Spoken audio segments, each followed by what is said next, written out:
Now I know I said I was done with Disney Star Wars, but the Bad Batch is over. The series has come to a close, and seeing as the Bad Batch is a prequel to Rebels and a sequel to the Clone Wars, and I've already made videos on both of them, I figured I might as well finish the trilogy of shows and give you my thoughts on the best and the worst of.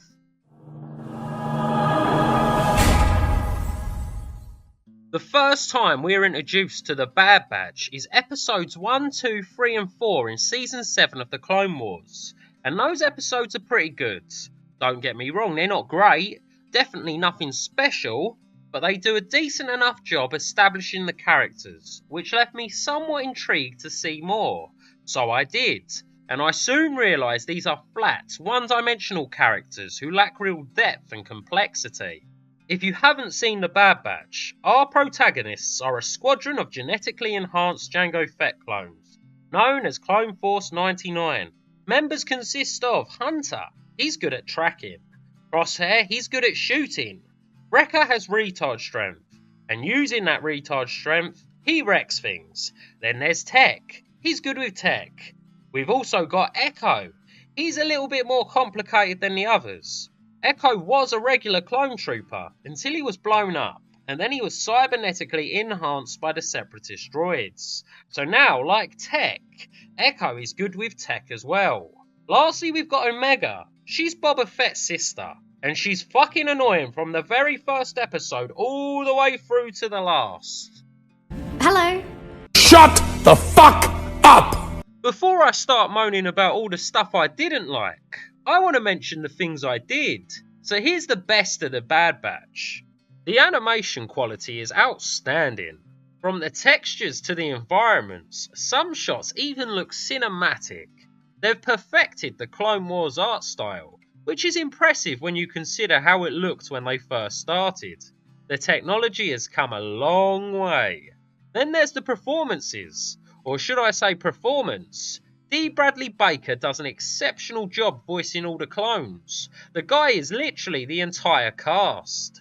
The typical clone voice is more there's your Rex, your basic clone. And then Hunter has a covered smokiness to his voice.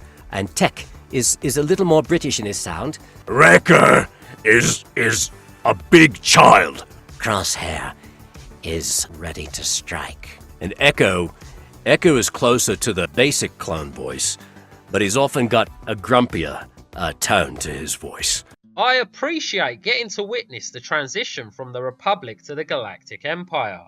I enjoyed Rampart's character. I found him to be an entertaining villain. The execution of Order 66 was done really well. It was nice to see Kanan's backstory play out on screen. The destruction of Kamino was fantastic. And then Papa Palpatine blaming the clones for what happened to Kamino, and having that be the reason the clone troopers were decommissioned and the stormtroopers instated, was a clever way to finally explain why the clones aren't in the original trilogy. I like Tech's death, and the fact he actually stays dead. I was expecting Disney to bring him back, but they didn't. Also, I absolutely loved the Revenge of the Sith callbacks. The remaining Jedi will be hunted down and defeated.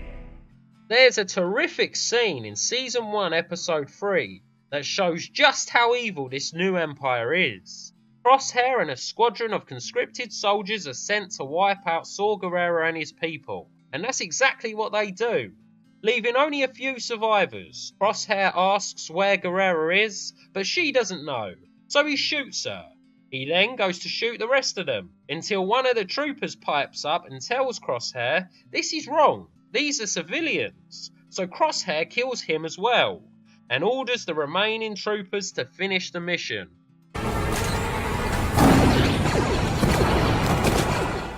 I begrudgingly have to commend Disney for having the balls to show this. This is one of the most adult scenes in all of Star Wars. In case somehow I've convinced you to watch The Bad Batch if you haven't already, I thought I'd save you some time. So I've created an episode guide that cuts out most of the filler bullshit. Because if there's one thing The Bad Batch has in abundance, it's pointless filler bullshit. These are the best episodes of the show. Now you might not understand every little detail watching this way, but believe me, it ain't worth understanding anyway. The Bad Batch is very cameo heavy. You get a lot of fan service, like a lot, but I actually think that can be one of the best things about the show. God knows our main cast isn't interesting enough to carry the series on their own, so it was awesome to see more of characters like Commander Cody, Captain Rex, Commander Wolf, Kanan Jarrus, Cad Bane, Grand Moff Tarkin and the Emperor. Now while these cameos for the most part are excellent, that doesn't mean there aren't bad cameos. I think I've done enough for the best of. Now it's time to get into the worst of the Bad Batch. The Martez sisters can fuck all the way off. Lesbian Haircut 1 and 2 are so annoying they somehow managed to make Jar Jar look like a flawless character. Then there's Commander Cody. I know I put him in the best of, but he's also in the worst of, and here's why.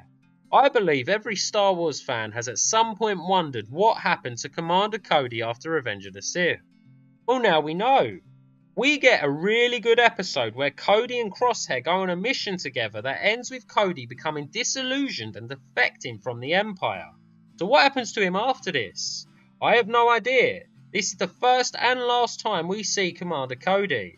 He just walks off, never to be seen again, which is a massive waste of potential. Cody could have left the Empire, then joined Rex's clone resistance. We would have got to see Rex and Cody, two best friends, reunite after all these years. Could have been a beautiful scene. Obviously Cody isn't in Rebels, so he has to die, which again could have been an amazing scene. But no, he turns up for one episode then fucks off. The only way that ending could have worked for Cody is if he went off to find Obi-Wan and was in the Kenobi show, which is what was originally planned. But we all know that's not how the Reaver show played out. They'll probably end up doing another spin-off show about the Clone Resistance, and more than likely they'll wrap up Cody's story there. But I ain't watching it. After I finish this video, I am fucking done with Disney Star Wars, and I mean it this time. Next we got Ventress. She's great. I've always enjoyed her character. Some people are mad because she died in some book and now they've retconned that death by bringing her back to life. They even try to antagonise the book readers with this scene. You're not worried about the Empire coming after you? They can try, but I've got a few lives left. I've got a few lives left. That line is a fuck you from Disney to anyone who wasted their time reading that supposedly canon book. I don't really care about all that though, because I'm too smart to read. I'm not gonna sit there and go, smart people read, no. I'm more pissed off at how pointless her cameo was. Just like Cody again, we've got more wasted potential. What did Ventress even do? She kind of trained Omega for a bit, then she fucks off. For once they actually had a badass female character, and they do fuck all with her. And now it feels like she has more story to be told. Seeing as she's not in Rebels or the original trilogy, what happened to Asajj? Where did she go? What did she do? If we're unlucky enough, we'll get a Disney Plus show explaining it to us. And then they can ruin her character as well. There are so many fucking Snoke clone cameos. Dave Filoni improved some people's perception of the prequels with the Clone Wars. And now the cunt thinks he can do the same thing for the fucking sequels. You know, Rey, she impresses Han Solo. He's like the guy's guy, impresses him, impresses everybody in the audience. She goes up with Kylo Ren, she punks him right away. Like he's supposed to be this great guy, wiped out all these people. I don't know. She took that lightsaber and was like, I'm going to take you out. And she did. And I'm all for it. Beta! We can't forget Bib Fortuna and Moochie. You might be wondering, who the fuck are Bib Fortuna and Moochie? Well, Bib Fortuna is Jabba's little bum boy from Return of the Jedi, and Moochie is Jabba's Rancor. Yep, that's right. For some reason, we get Jabba's Rancor's backstory. But why? What's the point? There's also Saw Gerrera. Now, I don't know why, but I've always disliked his character. And I feel the same way about Hera Syndulla and the Ryloth story arcs. I didn't like them in Clone Wars or Rebels, and the Bad Batch is no different.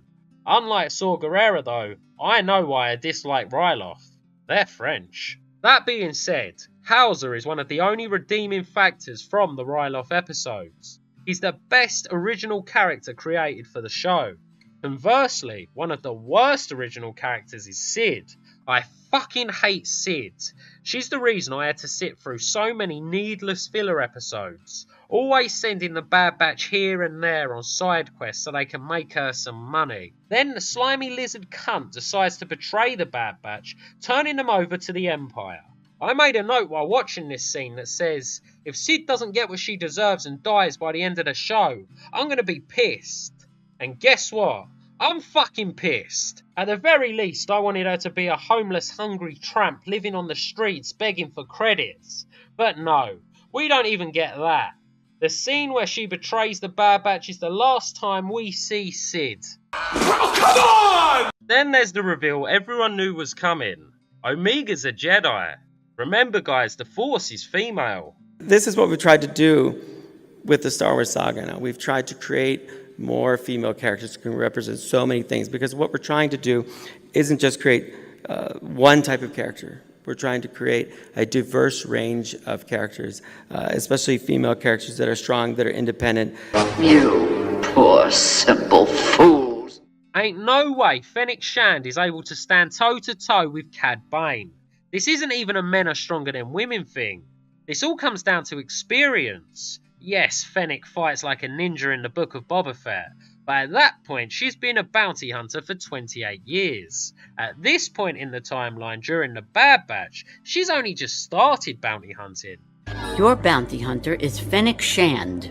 She's new to the scene. Whereas Cad Bane during the Bad Batch, he's been a bounty hunter for 15 years. So that's 15 years of experience versus 0 years.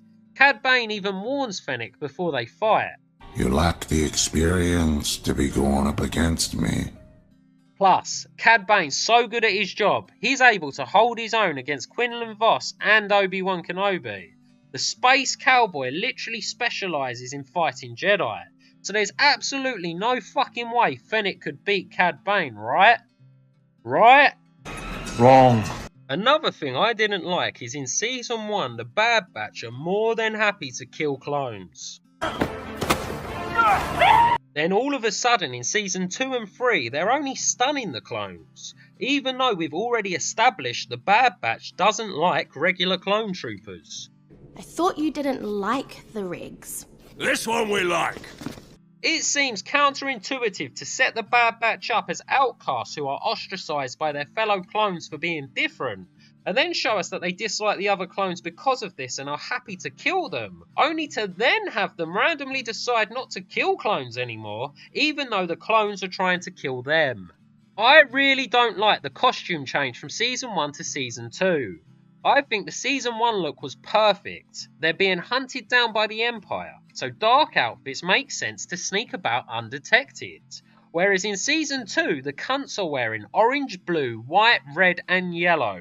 They stand out like a turd in a fruit bowl. Now I understand why Disney did it. It's the same reason Tom Holland's Spider-Man has at least 3 new suits every movie. To sell more toys. The problem is, there's no reason in story for them to change armour colour. It's nonsensical for the Batch to make themselves more visible to the Empire they're trying to fucking hide from. We all had one question. Who is the clone assassin? There was a lot of emphasis placed on the character, so we all thought he's got to be somebody important. Is the clone assassin Tech? Or even Cody? I mean, he could be either of them. We don't know because his identity was never revealed. I suppose we should be grateful though. At least he wasn't a green fart like Dave Filoni's previous masked antagonist. I've already mentioned the main problem I have with this show a few times. There's so many tedious and dull filler episodes that have no effect on the larger story in any way, shape or form. Look at all these episodes that are completely skippable. That's like 50% filler. Our force for women characters, strong women characters, intelligent women characters, characters of all description. It won't just stop with 2 movies. It's something we're dedicated to for the foreseeable future because they're just great characters. Thank you so much. Well, that's the end of the video. If you liked it, why not like it? If you liked me, why not subscribe? Then I'll see you in the next one. Thank you for watching. Peace. Smoke weed every day.